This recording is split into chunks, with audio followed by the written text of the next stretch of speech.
It's time now for This Week in Rock and Roll History, brought to you by Tom Tayback. Take a moment to stroll with us down memory lane to the good old days, those rock and roll gold days. Hi, everybody. Tom Tayback here. Happy to be your guide going down memory lane to those rock and roll gold days of soda shops and sock hops in the gym. Let's begin this trip in 1953. In Lubbock, Texas, the popular local duo of Buddy Holly and Bob Montgomery auditioned for the radio station KDAV. The result was a show on Sunday afternoons called The Buddy and Bob Show. Decca ended up offering Buddy Holly a contract without Bob Montgomery, who didn't mind that much. He went on to write many hit songs for Buddy Holly and did just fine. 1955, a London judge fined one Sidney Turner for disturbing the peace. How was he disturbing the peace? By trying to drive his neighbors mad with Bill Haley and his Comets Shake, Rattle, and Roll at full volume from 2 to 4:30 p.m. Sounds more like a good reason for a block party to me. And speaking of parties, also this week in 1955, Alan Freed launched his first rock and roll party at the Paramount Theater in Brooklyn. Appearing on the bill, Chuck Berry, the Nutmegs, the Rhymettes, the Cardinals, the Four Voices, and are you ready for this?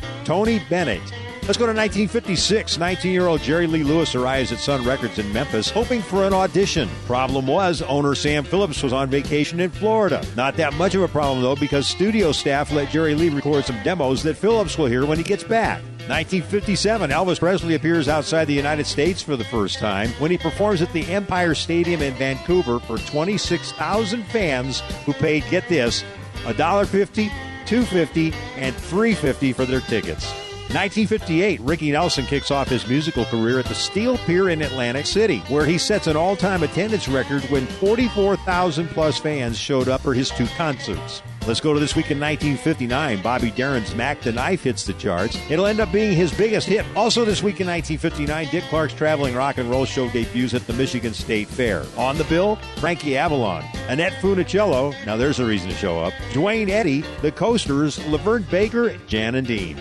Let's jump forward to 1962. Tommy Rowe has his first #1 hit with Sheila. More from 1962. John Lennon and Paul McCartney, George Harrison, and Ringo Starr begin recording together for the first time at EMI's St. John Studios. They lay down 6 songs, including Love Me Do and P.S. I Love You, which would ultimately become their first single. 1963, the Angels become the first girl group to hit #1 with My Boyfriend's Back. 1964, Roy Orbison releases Oh Pretty Woman. It'll hit #1 in just 4 weeks and stay there for 3 weeks. If this is your kind of music, you'll love my Rock and Roll Showcase, featuring trivia and stories about the rock and roll stars along with their charted hit singles at Podomatic.com or on YouTube. Podomatic.com or YouTube. Just search Tom Tayback. That's Tayback. Rock and roll is here to stay, baby.